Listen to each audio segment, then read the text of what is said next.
Hello everyone and welcome back to our new video.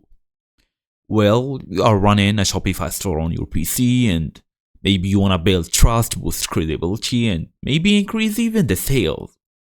You were asking on how to actually add product reviews in the Shopify in the 2026 version.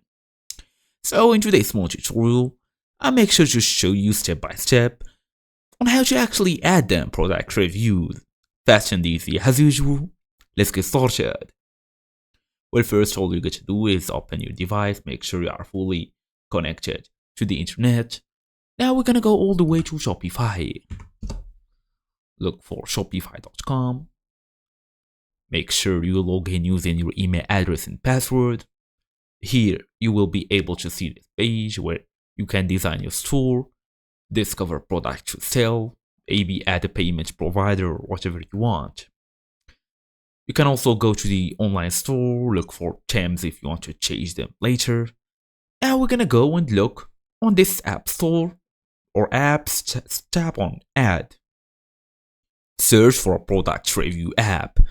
In basically this search, you can even basically discover more in the Shopify app store if you want to open it as well.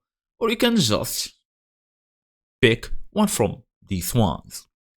Now we're gonna go and maybe pick this Judge Me app. We're gonna tap on Judge Me or even tap on add or download here. After this, install the app. After adding the app and approving the permissions to install it on your store, you should go ahead and enable reviews on your products. Let's say you already have added some products on this product area and they already have products. All you're gonna do is tap on add, then pick Judge Me, download it, give it all the permissions needed, and that's it. Thank you all for watching, and I will see you in the next video.